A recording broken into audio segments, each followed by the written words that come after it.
Assalamualaikum warahmatullahi wabarakatuh. Perkenalkan, nama saya Kipar Jakawali dari kelompok 9. Di sini saya akan membacakan pembahasan yang kami bahas.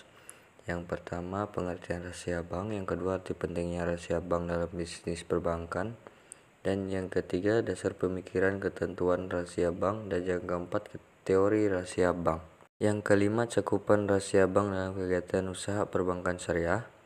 Yang keenam, pihak yang berkewajiban merahasiakan rahasia bank dalam perbankan syariah. Yang ketujuh, pengecualian rahasia bank. Dan yang kedelapan, kewajiban bank memberikan keterangan dan hak nasabah untuk mengetahui isi keterangan yang diungkapkan oleh bank syariah.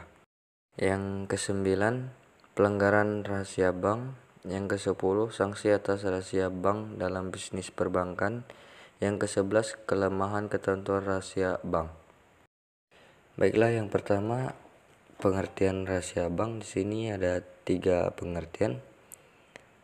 Yang pertama, menurut Muhammad Jumhana, rahasia bank adalah segala sesuatu yang berhubungan keuangan dari nasabah bank yang menurut kelaziman dunia perbankan tidak boleh terbuka diungkapkan kepada pihak masyarakat. Dan yang kedua, menurut Munir Puadi, rahasia bank adalah hubungan antara bank dengan nasabah ternyata tidaklah seperti hubungan kontraktual biasa. Dan yang ketiga, menurut UUP dan UUPS.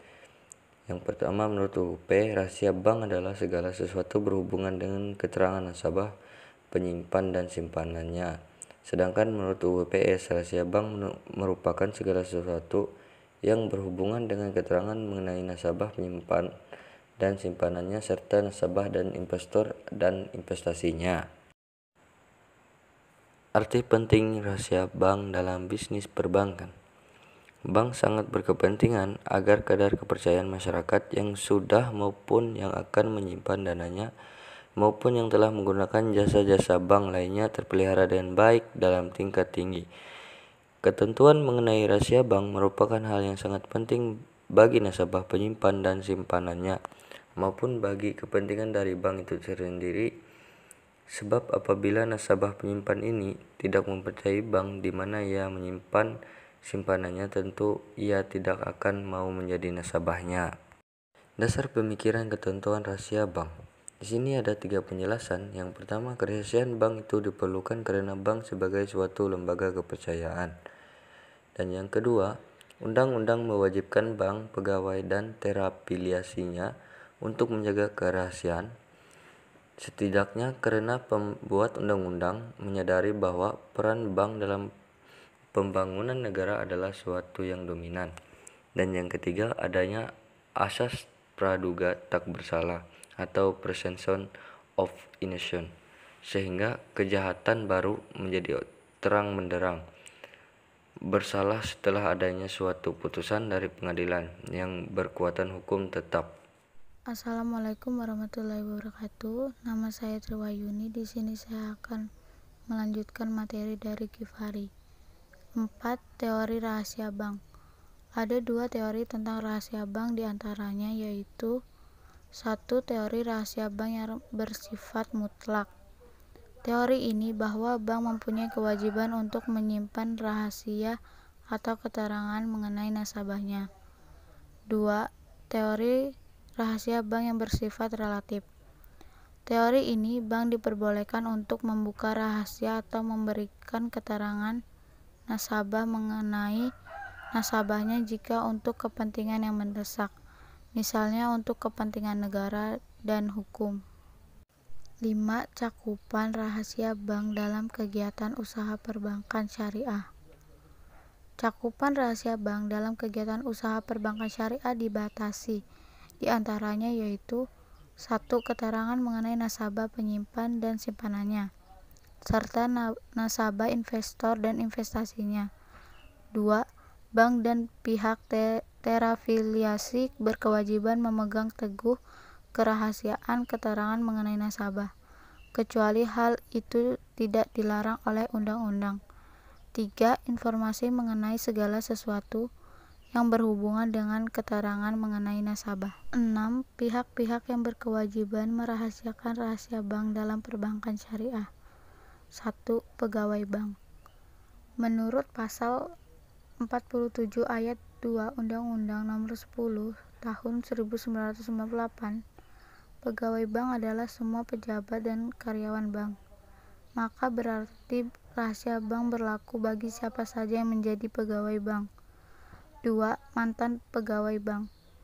Seorang pegawai bank tidak selamanya menjadi pegawai dari bank yang bersangkutan, karena menjalani pensiun setelah masanya tiba, berhenti atas permintaan sendiri, dan diberhentikan oleh bank tempatnya bekerja.